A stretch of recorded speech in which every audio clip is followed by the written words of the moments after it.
자, 고생했습니다. 자, 이제 3편 도시정비법이죠. 책 247쪽입니다. 재개발, 재건축, 오래된 주택가, 싹 철가고 새로 아파트 짓는다. 그런 것들은 이제 자주 보셨습니다. 또 자주 어느 정도는 들어서 아시죠. 이제 그거에 대한 법입니다. 개발법은 개발되지 않은 것을 새로 개발하는 거였고, 도시정비법의 정비사업은 이미 개발되어 있던 건데 시설도 엉망이고 건축물도 엉망이어서 싹 철거하고 새로 짓는 것을 얘기합니다. 도시정비법에서 6문제가 나오고 있죠. 6문제인데 그 중에 정비사업이라고 하는 것에 6가지 사업이 있습니다. 6가지 각각의 이러저러한 6가지가 각각이 따로 있는데 그것들을 다 묶어서 정비사업이라고 합니다. 그 6가지를 구분하는 거에서 4문제가 나옵니다.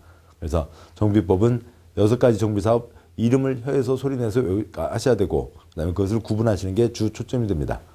247조 1장 총론 제1절 목적과 용어정의 제2절 6가지 정비사업의 특성 제3절 정비사업 절차가 이어집니다. 제1절 굵은 1번 법의 목적 이 부분 도시기능 회복이 필요하거나 주거환경이 불량한 지역을 계획적으로 정비하고 노불량 건축물을 효율적으로 개량하기 위해서 필요한 사항을 규정함으로써 도시환경을 개선하고 주거생활의 질을 높이는 데 이바지함을 목적으로 한다. 괄호 기반시설 상태나 건축물 상태 모두 좋지 않은 곳을 대상으로 해당 구역 대부분을 철거하고 새로 기반시설을 설치 정비하고 새로 건축한다고 되어 있습니다. 어느 대상 지역이 있어요. 대상 지역이 있는데 거기에 건물들이 있습니다. 60년대 시골에서 도시로 서울로 왔죠. 그래서 그 집들은 계속 들어갑니다. 어쩌다 한 번씩 도로공사가 되는 거지. 그러니까 주택 들어가는 만큼 건물 들어서는 만큼 기반시설이 따다닥 다 들어가지는 못하잖아요. 그래서 기반시설이 모자랍니다. 그런데 그 건물까지도 낡아졌어요. 어디에 시설은 공적 시설이고 건축물들은 대부분 개인 것들인데 만약에 시설은 괜찮고 건물에 문제 있으면 건물 개인들이 알아서 손대면 되는 거죠. 손대서 쓰면 되죠. 시설이 엉망이고 건축물이 문제면 시설, 공적 시설, 시설 사업을 통해서 시설을 넣으면 됩니다. 근데 시설도 엉망이고 건물도 엉망이면 여기를 싹 철거하고 새로 올리자라고 하는 거죠. 이렇게 하는 게 정비사업입니다. 동그라미 2번 정비사업이란 정비사업을 할 구역을 얘기하는 거고요. 동그라미 3번 대질한 정비사업에 따라 조성된 토지를 말한다 라고 되어 있는데 그 아래 이제 그림과 같이 이어서 보도록 하시죠. 개발법의 환지는 동그라미 3번 그림의 왼쪽이요. 옛날 땅 대신에 새 땅을 주는 거죠. 근데 여기는 토지 소유자만이 아니라 건축물 소유자도 참여하게 됩니다. 그렇게 해서 종전 토지 소유자에게 새 토지나 건축물을 줄 수가 있고 그다음에 종전 건축물 소유자에게 새 토지나 건축물을 줄 수가 있습니다. 재개발, 재건축을 통해서 새 토지를 받는 경우는 많지 않습니다만 그 대부분 아파트를 받게 되죠. 환지에서 이론적으로 확장됐다. 토지 건축물이라고 합니다. 자, 이렇게 지나가는 것을 환지건, 환건 그럴 수 없으니까 환권이라고 합니다. 종전 토지나 종전 건축물에 붙어있던 권리관계를 새 토지나 새 건축물에 대한 권리관계로 바꿔준다라고 하는 거고요. 이 새 토지에다가 새로 땅을 만들어서 거기다 배추상추 키울 것 같으면 농지라고 부르겠죠. 건물 지을 거니까 대지라고 부르는 겁니다. 뒤에서 보겠습니다만 환권하려면 환권계획을 세워야 되죠. 그 환권계획을 또 이 도시정비법에서는 이상한 어려운 말을 써서 관리처분계획이라고 부르고 있습니다. 뭘 관리하고 뭘 처분하는지는 아주 민법의 아주 깊은 영역이 되는데 거기까지는 갈 일은 없고 환권계획을 관리처분계획이라고 부른다고 되어 있는 거죠. 굵은 2번 정비기반시설과 공동이용시설 굵은 3번 노불량 건축물이 있습니다. 자, 보시죠. 정비사업을 하게 됩니다. 시설 엉망, 건물 엉망이라고요. 시설 요즘 전기 안 들어오는 집 많지 않죠. 대부분 전기 들어오고 대부분 가스 들어옵니다. 그렇지만 밤에 주차하는데 불편하다고요. 저 멀리 공원까지 나가는 거 말고 가족들과 저녁밥 먹고 간단히 산책할 수 있는 공원이 많지 않습니다. 그러면 시설 부족한 거죠. 그러면 어떤 시설을 넣을 거냐라고 하는 게 굵은 2번 정비반시설과 공동이용시설이고 거기에 어떤 건물을 지을 거냐고요. 그거야 대부분 다 아파트를 짓겠죠. 그걸 3베이로 하냐 4베이로 하냐 그런 거야 알아서 할 문제고 그럼 새 건물을 지으면 되는 거죠. 도대체 어느 정도나 낡았길래 철거를 해야 되냐 철거 대상이 되냐 노불량 건축물을 얘기하는 겁니다. 굵은 2번 동그라미 1번 정비기반시설이란 먼저 동그라미 1번 셋째 줄이요. 국토계획법 기반시설 54가지가 있죠. 그 가운데 정비 사업하는데 꼭 필요한 기반시설을 정비기반시설이라고 합니다. 재개발, 재건축을 해서 거기다 공항 집어넣는 거 아니잖아요. 그런 거 뺀 나머지들이요. 도로가 동그라미 1번 정비기반시설이란 당연히 도로 들어가야죠. 상하수도 들어가야죠. 공원 들어가야 되고요. 주차장 들어가야 되고요. 공동구 200만 제곱미터 초과하면 공동구를 설치해야 된다가 있었잖아요. 주민생활에 필요한 가스 공급시설 등을 얘기한다고 되어 있고요. 동그라미 2번 공동이용시설이란 셋째 줄 역시요. 기반시설은 아닌데 어느 한 집에서 쓰는 게 아니라 여러 집에서 같이 이용하는 것들을 공동이용시설이라고 합니다. 동그라미 2번 주민 공동으로 사용하는 놀이터, 마을회관, 작업장 등등을 얘기한다. 굵은 3번 노불량 건축물 뭐가 철거 대상이냐라고 하는 거죠. 가번 안전사고에 우려가 있는 건축물 놔두다가 사람 다치겠다고요. 미리 걷어내야죠. 나번 내진 성능이 확보되지 않은 건축물 지중 구르릉 일어났을 때 무너지면 안 되죠. 미리 걷어내야 됩니다. 다다시 1번 주거환경이 불량한 곳에 있는 건축물 그러면 사람 살기 불편하니까 걷어내야죠. 다다시 2번 40년까지 사용하는 것보다 철거하고 새로 짓는 게 효용이 증가할 것으로 예상되는 건축물. 콘크리트 한 번 굳으면 100년인데 아무튼 그 건물을 40년까지 쓰는데 드는 비용이 건물 싹 철거하고 새로 짓는 것보다 그 보수 보강하는 비용이 더 든다고요. 뭐 상식적으로 잘 말이 안 됩니다만 아무튼 그러면은 걷어내자라고 하는 거죠. 라번 미관에 저해되는 건축물 보기 흉한 거예요. 아니면 노후화된 건축물 20년 이상 30년 이하에서 조례로 정한 기간이 경과된 건축물을 얘기합니다. 그러니까 어느 지방에서 조례로 우리 동네에서는 35년 지나야 노후불량 건축물을 한다. 그럴 수는 없는 거죠. 그러니까 법과 시행령에서 20년, 30년 사이에서 정하게 되어 있습니다. 노후불량 건축물에 대한 세부적인 요건은 다음 쪽에 이제 관련 조문이 있고 나중에 한 번 정도 시간 되시면 보셔도 되겠고요. 굵은 4번, 그러니까 시장군수와 주택공사 등 있는데 관청 체계를 좀 이상하게 쓰고 있습니다. 좀 그러니까 성실하게 노력을 하면 이렇게 써지지 않는데 그냥 옛날 법 그대로 갖다 쓰느라고 그렇게 하고 있습니다.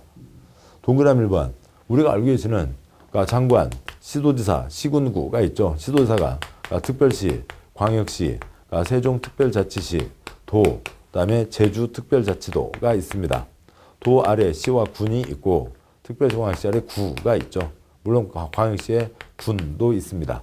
장관, 시도지사, 시군구, 시도조례 그러면 되는데 그러니까 특별시, 광역시, 특별자치도, 특별자치도 뿐만이 아니라 시중에 50만 이상 대도시가 있죠. 대도시 조례까지도 시도조례에 포함시키고 있습니다. 그 구분은 우리 시험하고는 관계가 없죠. 법이야. 그러니까 마음 편한 대로 그냥 만들어낸 거고요. 다음에요. 동그라미 2번. 그러니까 특별자치시장, 특별자치도지사, 시장군수, 구청장을 이 법에서는 시장군수라고 부른다. 세종구와 제주와 시장군수와 그러니까 구청장, 그러니까 구청장 군수를 시장군수라고 한다. 시장군수 구청장이죠. 세종과 제주는 한 군데밖에 없으니까 얘기하지 않아도 됩니다. 근데 시장군수 구청장인데 시장군수 그렇게 줄여서 부르고 있다고요. 그러니까 주민과 만나는 일선 기관을 시장군수라고 하는 겁니다. 그러니까 그 아래 동그라미 3번 아래 표를 보시면 일선 기관을 시장군수라고 하고 있고 시장군수 구청장이 표현되고 있는 경우도 있는데 그때는 이 시장군수 구청장은 도지사 아랫사람, 그다음에 특별시장, 광역시장 아랫사람, 하급청을 얘기할 때 시장군수 구청장이라고 얘기합니다. 아무튼 차이 없어요. 결과적으로 차이 없습니다. 시장군수에도 구청장 들어가고 시장군수 구청장이라고 해도 되고 그런 식이다. 그래서 차이 갖고 크게 신경 쓰지 않으셔도 되고 그러니까 동그라미 3번 그러니까 주택공사 등이란 한국토주택공사 지방공기업에 따라 주택사업을 수행하기 위해서 설립된 지방공사를 말한다라고 되어 있습니다. 즉 국세, 지방세 들어간 공기업을 주택공사 등이라고 표현을 하고 있습니다. 그러니까 정비법이요. 그러니까 이 두 가지가 핵심입니다. 아이고 여기를 주게 됐네요. 그러니까 종전 토지건축물 대신에 새 토지건축물을 넣는 거고요. 그다음에 시설엉망, 건축물 엉망 이어서 정비사업을 하게 되는 겁니다. 다음 쪽이요. 그러니까 2절 6가지 정비사업의 특성이 있습니다. 정비사업에 6가지가 있는데 그 6가지를 알기 위해서 또 이름을 외우기 위해서 그 배경 상황을 알아두시자고요. 6가지 사업 중에 2번 주택 재개발과 4번 도시환경 정비사업이 도시정비법의 중심을 이루고 있습니다. 예전에 재개발법이 있었고요. 얘는 주택 재개발, 얘는 상가 재개발, 공장 재개발입니다. 아까 보셨던 그 기본 그림입니다. 오래된 주택가가 있고요. 시설이 많이 모자란 데다가 건물까지 낡았습니다. 거기를 싹 철거하고 새로 올리자라고 하는 거죠. 이렇게 하는 게 정비법의 기본이고요. 여기 한두 사람 반대한다고 내비둘 수는 없죠. 토지건축물 대신에 새 토지건축물로 바꾸는 교환이긴 해요. 그렇지만 한두 사람 반대한다고 그 사람 내비두고 사업을 할 수 없으니까 공법에 강제성이 얹어져 있는 공익사업으로 되어 있는 거죠. 공익사업입니다. 공익사업이어서 예전에는 관청에서만 사업을 했어요. 그런데 지금은 이제 조합에게 시행권을 주고 있습니다. 공익사업입니다. 종전 토지건축물이긴 한데 그 중에 집을 5채 가진 사람이 있었다고 치죠. 집을 몇 채를 줄 거냐고요. 한 채를 주는 겁니다. 만약에 1억짜리 5개가 있었으면 3억짜리 한 개를 주고 2억 돈을 주게 됩니다. 이게 지금 땅잔치, 집잔치 하자는 게 아니죠. 공익사업이라고요. 이 주변 지역에 안 좋은 조건에서 살고 있던 사람들도 새 아파트에 들어와서 살 수 있어야 됩니다. 다른 사람도 들어와야 되니까 한 채만 주는 거죠. 이게 이쪽의 초점입니다. 그렇다면 나중에 1번 주거환경 개선사업이라고 하는 사업이 만들어졌습니다. 이거는 국토부 문서의 달동네 지원사업, 달동네 복지사업이라고 하는 겁니다. 무허가 판자촌 도와드리자라고 하는 지원사업, 복지사업을 얘기하는 거예요. 다음에 4번, 3번 주택 재건축 사업이 있습니다. 이름만 놓고 보면 알 수가 없죠. 주택 재개발, 주택 재건축이 있습니다. 있던 집 철거하고 새 아파트 짓는 거죠. 있던 집 철거하고 새 아파트 짓는 겁니다. 이름만 갖고는 알 수가 없고, 재건축 사업이 왜 만들어졌냐? 재개발 사업이 진행되고 있었어요. 그런데 이게 싫다고요. 5채 갖고 있는데 한 채 받는다. 공익사업. 그건 그쪽에서들 하고 우리들끼리 따로요. 우리들은 5채 간 사람 5채 받아가기. 콜? 좋아. 그러면 같이 하자. 집가 여유가 경제적으로 좀 있는 분들이 만들어낸 사업이죠. 집 5채 가진 사람이 몇 채를 받기 위해서요. 5채를 받아내기 위해서 만든 사업이 주택 재건축 사업입니다. 그러니까 얘는 민법 족보로 시작하게 된 거죠. 민법으로 시작하게 됐는데, 그러다 보니까 이제 투기 성격이 강해지게 되는 겁니다. 주택 재건축의 기본 초점이요. 어디에? 5층 아파트가 있습니다. 5층 아파트가 있고 만들어진 한 30년 됐다고 치죠. 옛날에는 한 25년 정도예요. 거기에 20평 집을 갖고 있습니다. 그런데 재건축 사업을 하게 됐어요. 재건축 사업을 하게 되면 기본적으로 20층은 올리게 되죠. 거기에 새 아파트 30평을 받게 됩니다. 25년 된 낡은 5층짜리 주공 아파트 20년, 낡은 아파트 20평짜리 살고 있다가 새 아파트 30평에 들어갑니다. 그러면 돈을 내야 돼요? 돈을 받고 들어가요? 돈을 받고 들어가죠. 서울 평균 6억, 강남 평균 9억, 반포에서는 12억까지 받고 들어가신 경우가 있어요. 어디서요? 민법이잖아요. 민법으로 시작한 거잖아요. 그래서 여기 전체 중에서 20층 중에 8층을 조합원들이 가져가도 건축 면적이 같다고 하면 1.6배, 32평을 가져가는 거죠.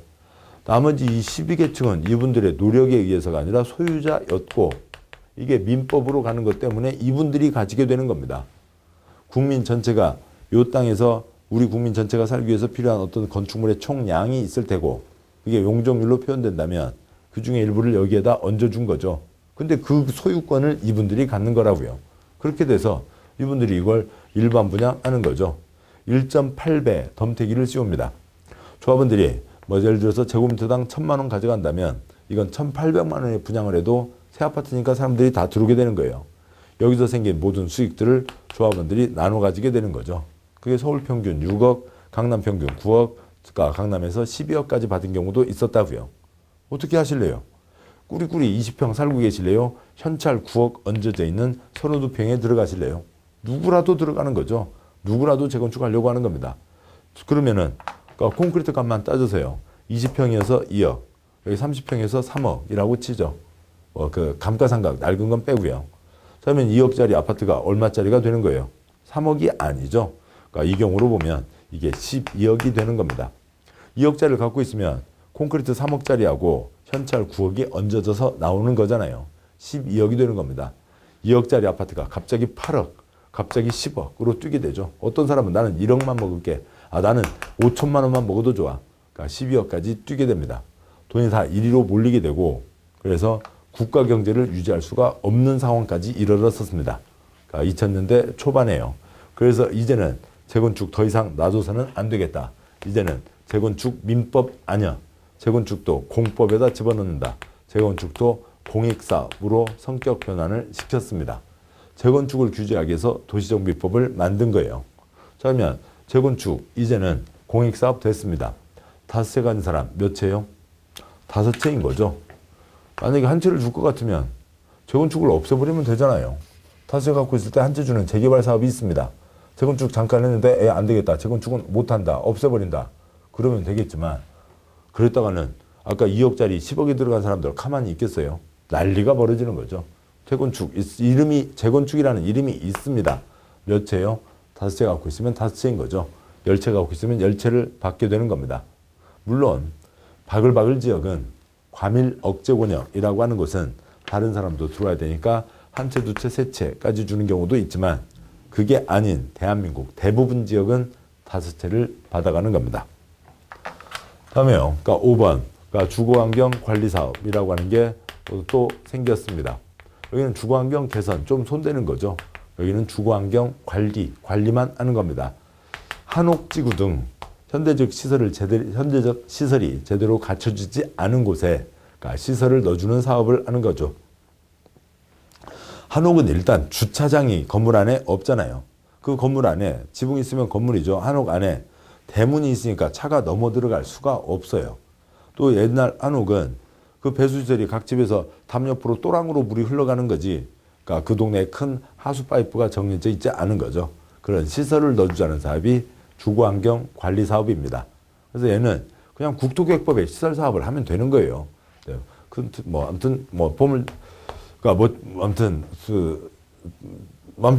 얘를 그냥 여기 정비사업에다 넣어놓은 겁니다. 6번에 가로구역 주택정비사업이라고 하는 게 있습니다. 가로구역에서 사업을 합니다. 소규모인데요. 가로구역이 어느 정도 구역이냐면 도로로 둘러싸인 구역인데 그 덩어리가 10,000제곱미터 미만이어야 합니다. 그럼 100 곱하기 100제곱미터, 100m, 100m, 10,000제곱미터가 되는 거죠. 그 정도에서 사업을 합니다. 축구장 하나를 넘어서면 안 돼요. 사업을 할 수가 없어요. 10,000제곱미터, 그러니까 100제곱미터, 100m, 100m가 뭐예요? 여학생들은 80m 달리기, 남학생들은 100m 달리기 하죠. 가끔 보면 중학생, 고등학생 중에도 날쌘돌이 12초에 끊는 애 있습니다. 그럼 어떻게 되고요? 출발하세요. 12초. 한 바퀴 다 끝난 거죠. 그게 가로구역이라고요. 다 같이 돌자 통 끝이요. 그 조그만 블럭에서 사업을 하는 게 가로구역 주택 정비 사업입니다. 여기까지를 놓고 이 배경을 바탕으로 다음 내용들을 봐가셔야 됩니다. 251조 가시죠. 251조 굵은 2번 정비사업의 정의가 있는데 그 표에서 두 문제입니다. 그 중에서도 원칙적 시행자, 예외적 시행자에서 한 문제고요. 나머지에서 한 문제예요. 그러니까 정비법 6문제 중에 이 표에서 두 문제입니다. 6가지 사업이 있습니다. 1번 그러니까 주거환경 개선 사업. 죄송합니다. 줄여서 쓰죠. 그러니까 1번 주거환경 개선 사업. 그러니까 2번 주택 재개발 사업. 그러니까 3번 주택 재건축 사업. 그러니까 4번 도시환경 정비 사업. 5번 그러니까 주거환경 관리 사업.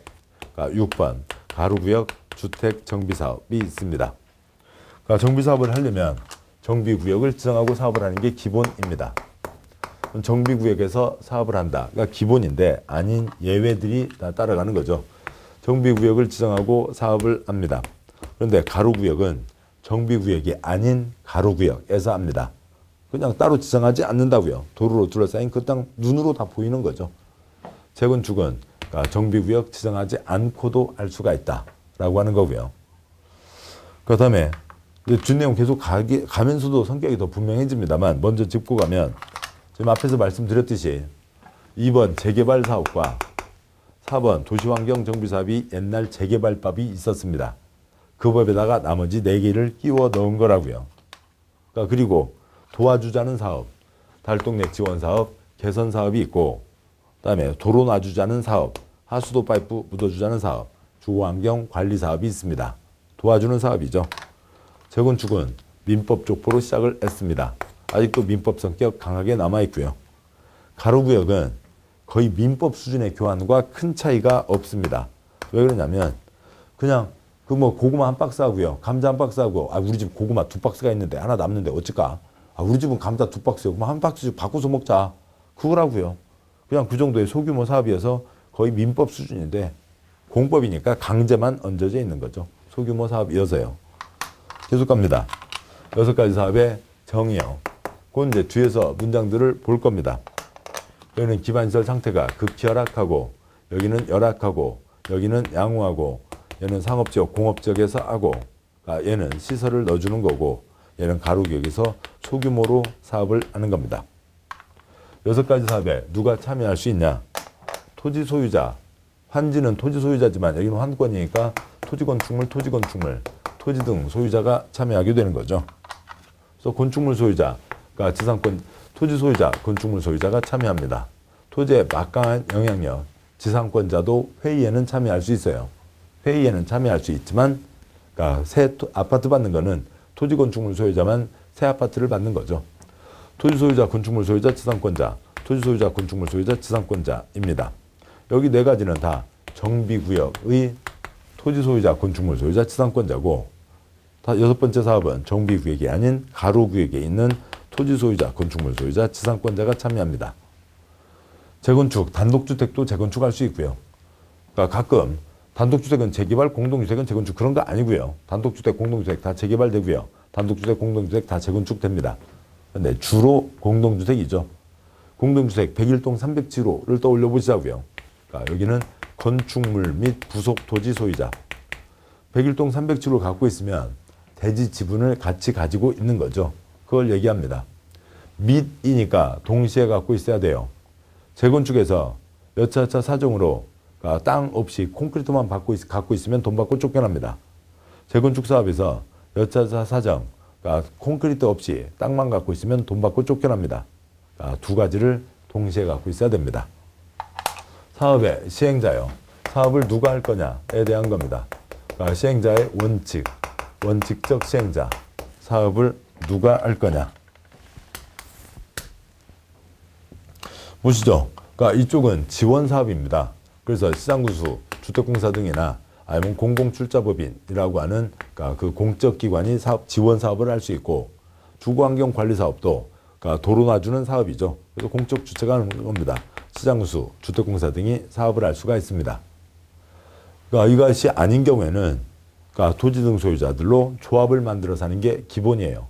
재개발 조합, 재건축 조합, 도시환경 조합, 그다음에 가로구역 조합을 만듭니다. 따라서 그러니까 주거환경 개선 사업과 주거환경 관리 사업에는 조합이 없어요.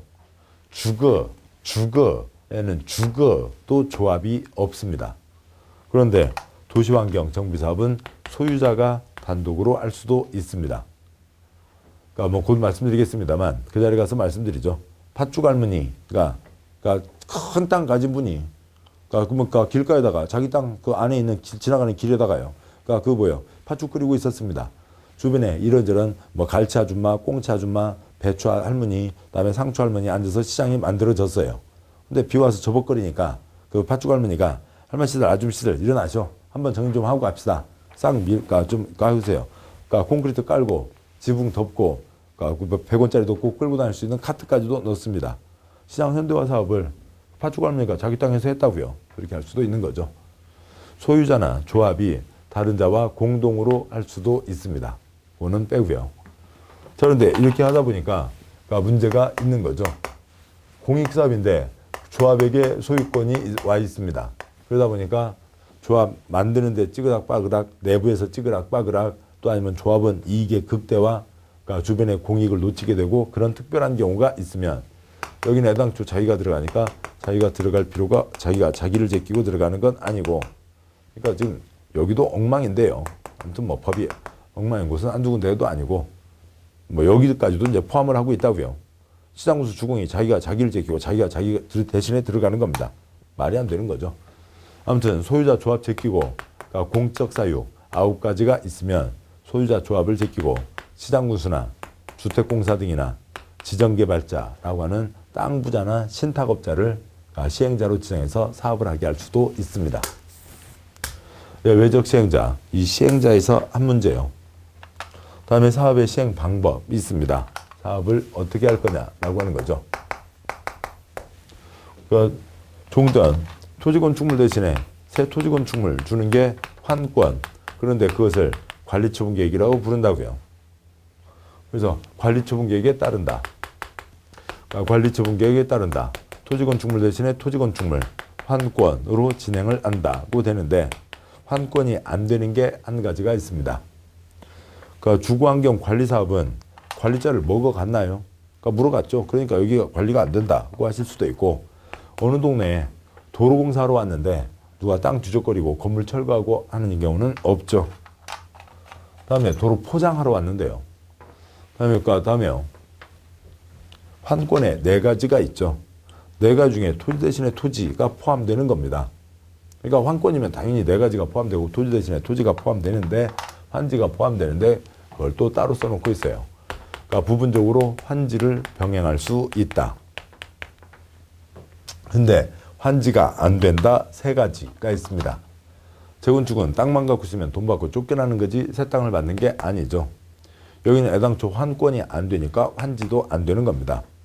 여기는 소규모 사업인데 거기에 집 정비하고 새로 올리기도 바쁘지 빈 땅 내놓을 리가 없죠. 다음에 주거환경 개선 사업은 시설이 극히 열악한 겁니다. 그러니까 시설을 넣어주면 스스로 주택 개량 할 수가 있죠. 여기는 시설을 넣어주지 않은 사업이니까 시설을 넣어주면 주택 개량, 지분 개량, 담장 개량 등을 할 수가 있습니다. 더 열악한 곳은 수용을 통해서 사업을 할 수도 있습니다. 국유지, 시유지 대부분이겠죠. 개인 거 몇 개 안 되는 거 뺏어서 임대 아파트를 올릴 수도 있다. 자, 여기까지 해서 2문제입니다. 이걸 향해 가도록 하시죠.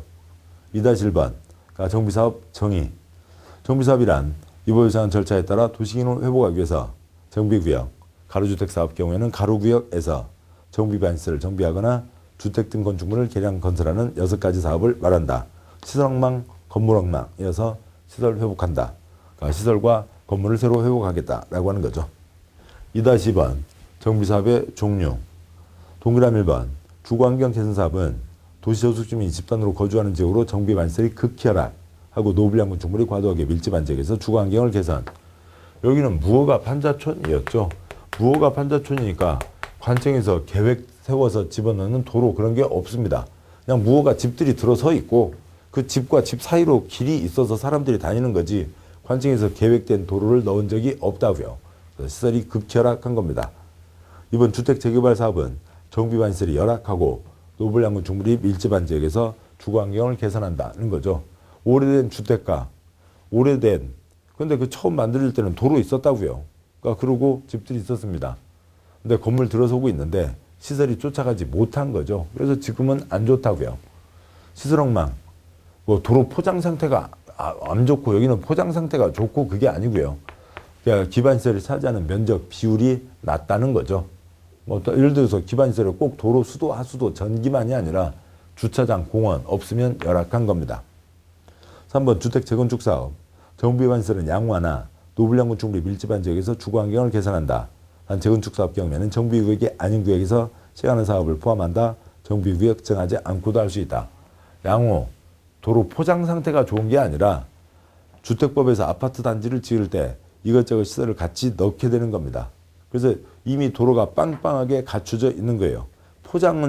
도로 포장은 다 깨져 있다 하더라도 도로가 차지하는 면적 자체가 큰 거죠. 서울의 잠실 주공 5단지요. 오래돼서 재건축 앞두고 있습니다. 그 앞에 도로요. 편도 8차로, 왕복 16차로예요. 그 도로입니다. 수도 파이프는 이만한 파이프들 다 들어와 있는 거죠. 그래서 양호하다라고 하는 거고요. 건물이 낡았다는 거죠. 정비구역 지정하지 않고도 할 수 있다.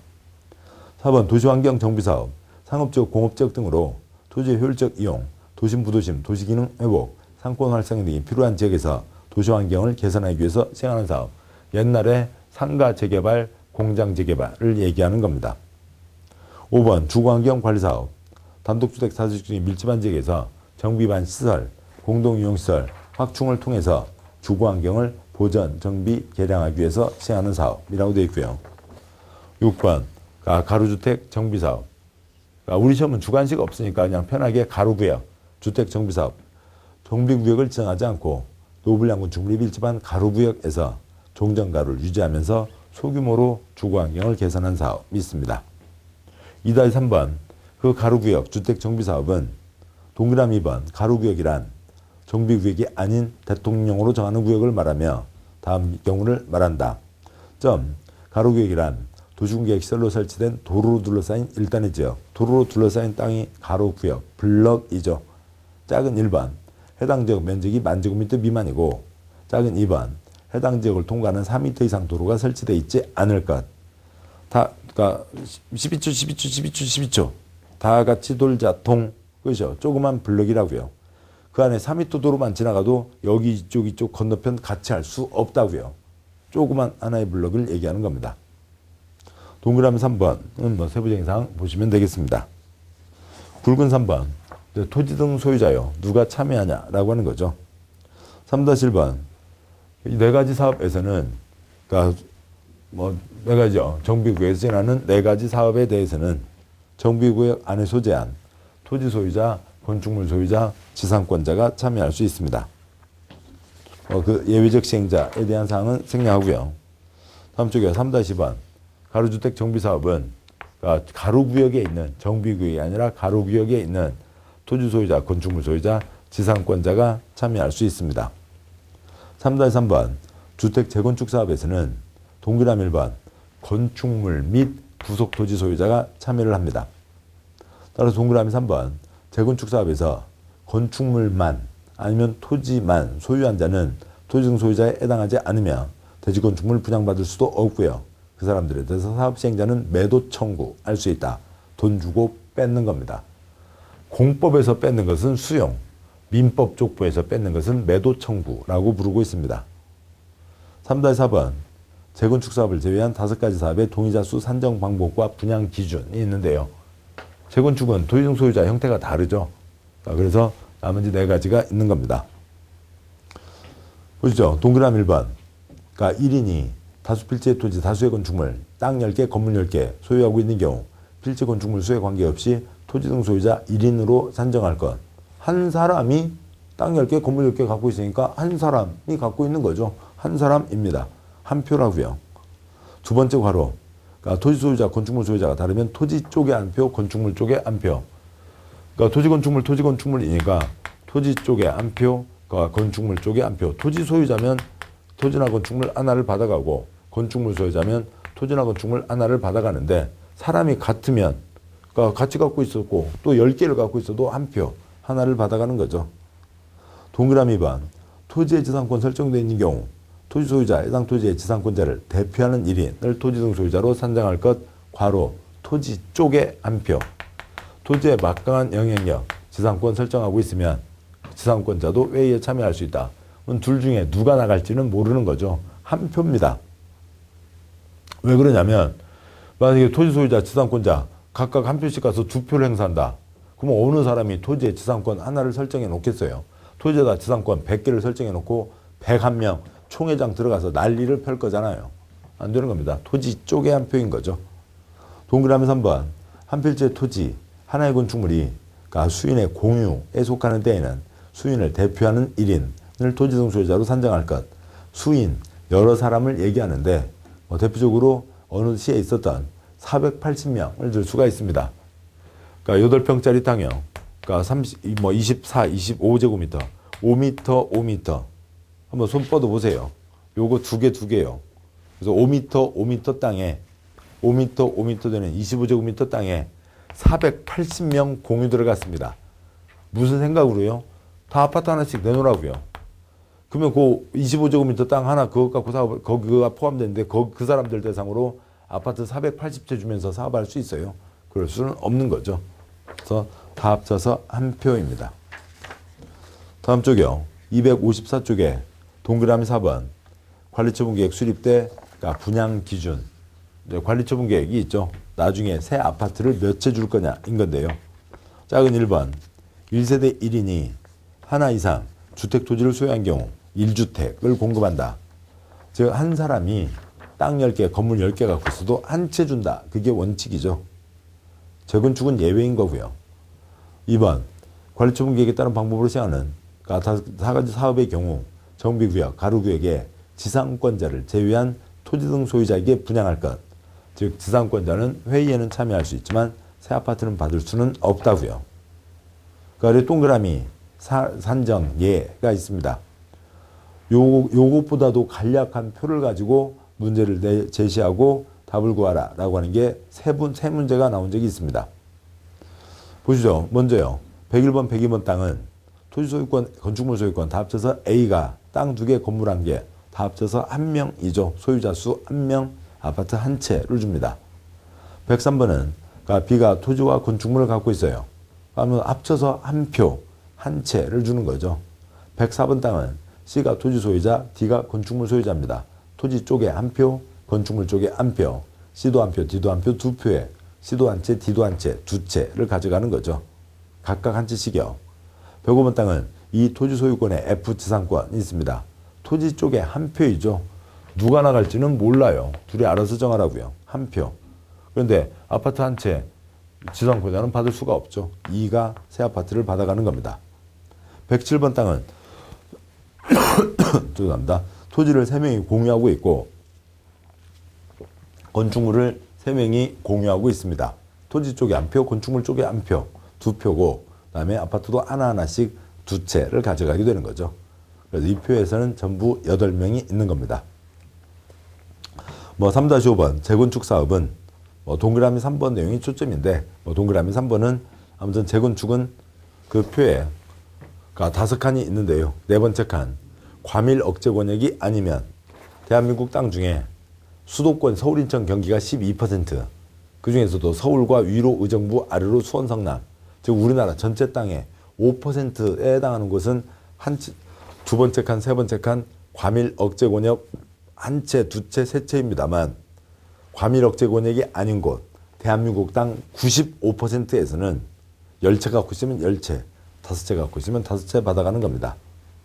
그건 이제 관리처분에서 다시 보도록 하시고요. 다음 쪽 와서 255쪽에 3-6번 기타 산정 방법은 생략하겠습니다. 4-1번이요. 정비사업 원칙적 시행자. 보시죠. 이제 여기에 이제 한두 가지가 더 추가되어 있습니다. 공동시행의 경우에도 이제 추가가 되어 있는데 문장으로 바로 보도록 하시죠. 기본 틀은 말씀드렸으니까. 우선 이 정비사업 시행자 중에서도 이 원칙적 시행자 이 전체를 요약한 게 그 세 줄입니다.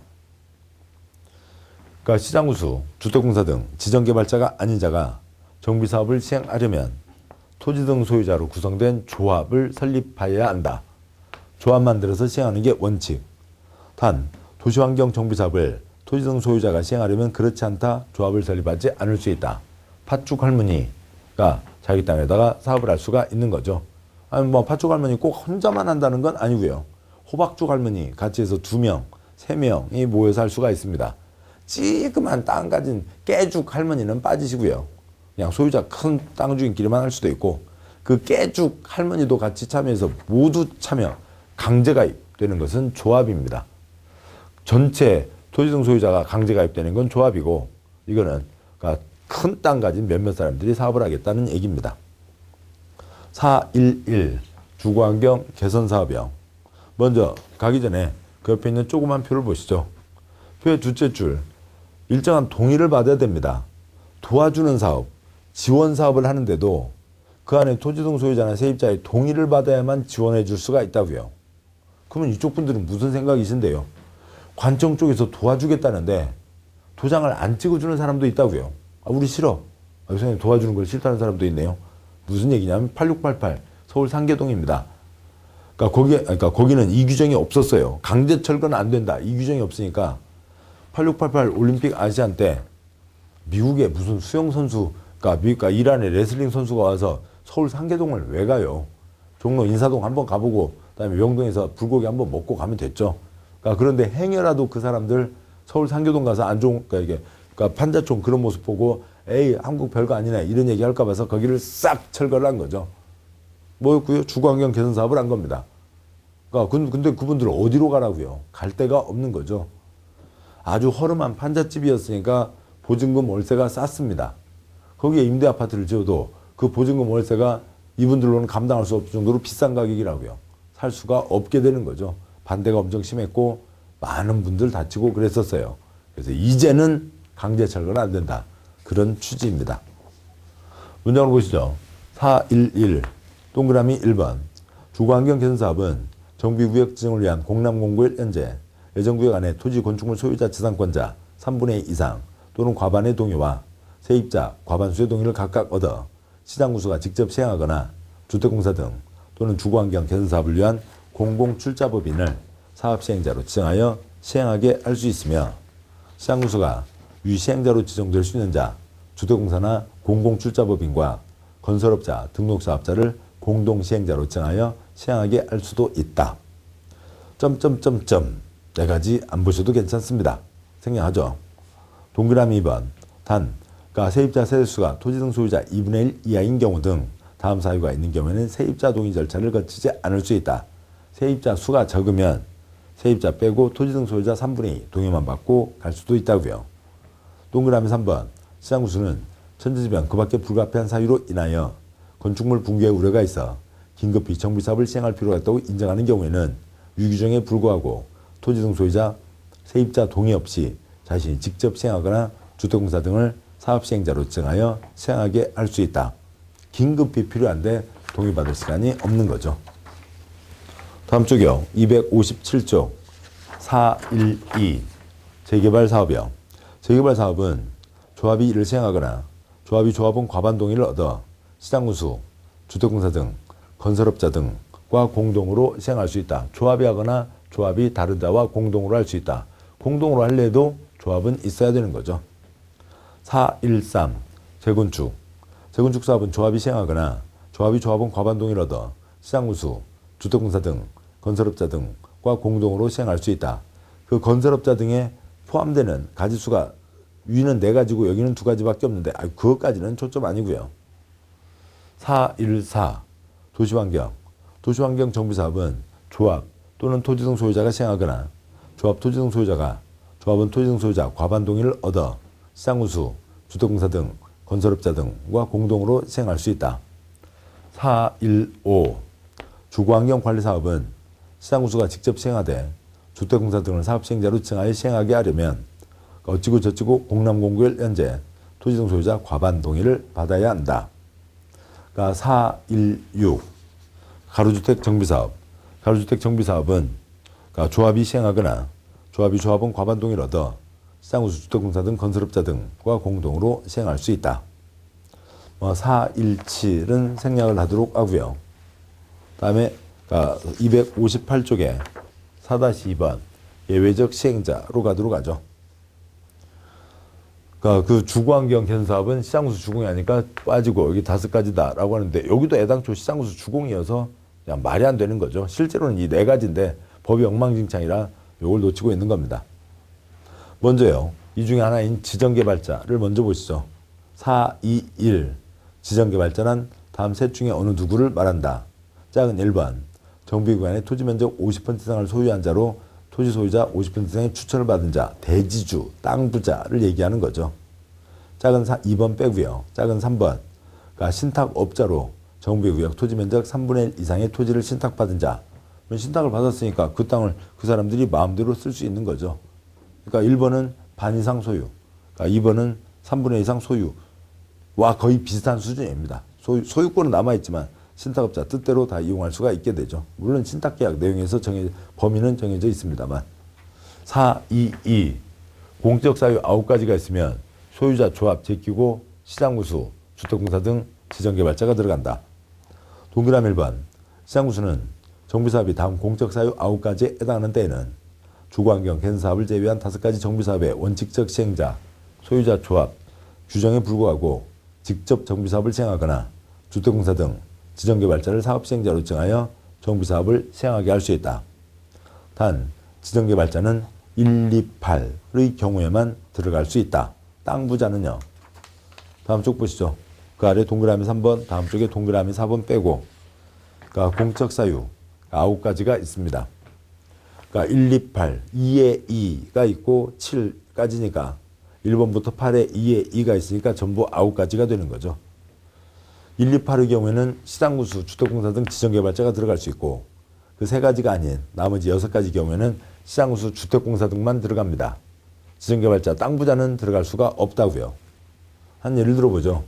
사유의 1번 천재지변 그 밖에 불가피한 사유로 인하여 긴급히 정비사업을 시행할 필요가 있다고 인정되는 때 긴급히 필요한데 조합 만들려고 시간 보낼 수 없잖아요. 누구라도 들어갈 수가 있는 겁니다.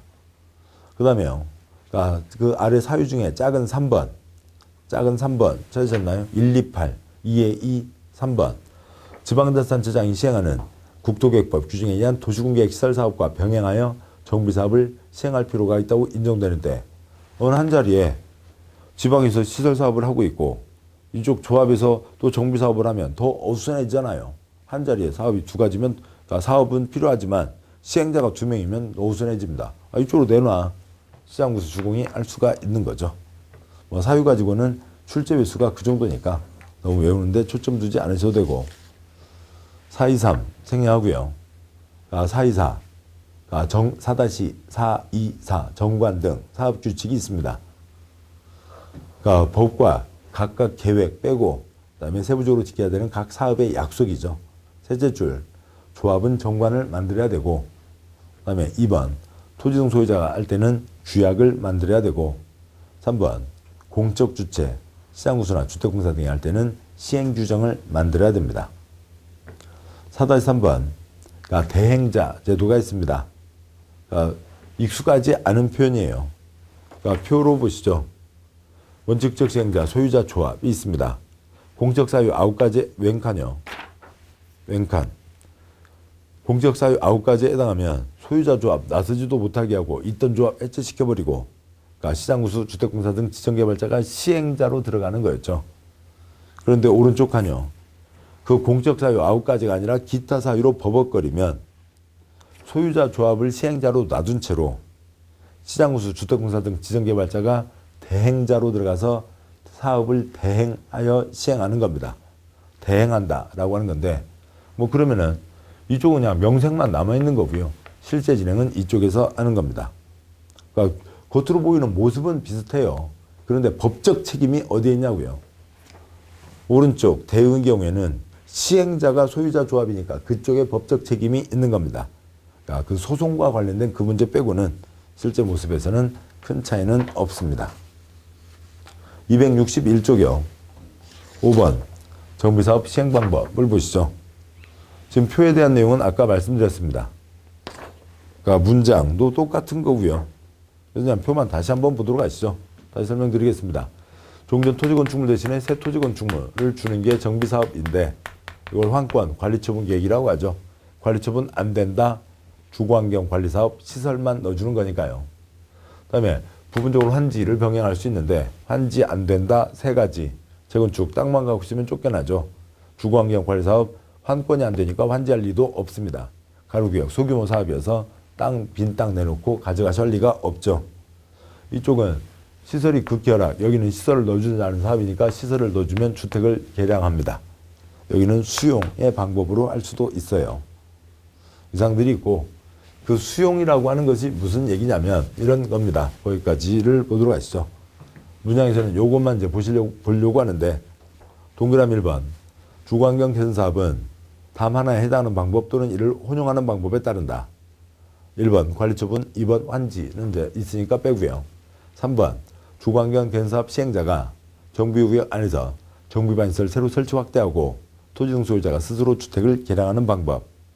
4번 주거환경 개선 사업 시행자가 정비구역 전부 일부를 수용해서 주택을 건설한 후 토지 등 소유자에게 우선 공급하거나 토지를 토지 등 소유자 또는 토지 등 소유자 외의자에게 공급하는 방법이 있는데요. 그러니까 취지는 이겁니다. 시설주택으로 가는 경우하고요. 수용으로 가는 경우하고요. 그러니까 종전에 거기에 100집이 있습니다. 집이 100채가 있고요. 집주인 1명, 그다음에 임차인 2가구에서 300가구가 살고 있습니다. 이러던 곳이 있다고요. 거기에 시설주택을 하게 되면 그 동네 도로 포장을 합니다. 그러면 뭐 비닐로 얹어놓은 지붕 개량하고, 그러니까 기우뚱 넘어져가는 담장 개량하고 하는 거죠. 몇 채요? 그냥 100채 그대로 300가구가 살고 있는 거죠. 지붕 개량했다고 해서 그러니까 사람이 없어지는 건 아니잖아요. 그대로 사는 겁니다. 그러니까 수용을 한다고요. 수용을 한다는 건 뭐냐면 대부분 국유지 시유지에다가 그다음에 개인 땅 몇 개 안 되는 거 다 빼서 거기에 임대 아파트를 짓는 거죠.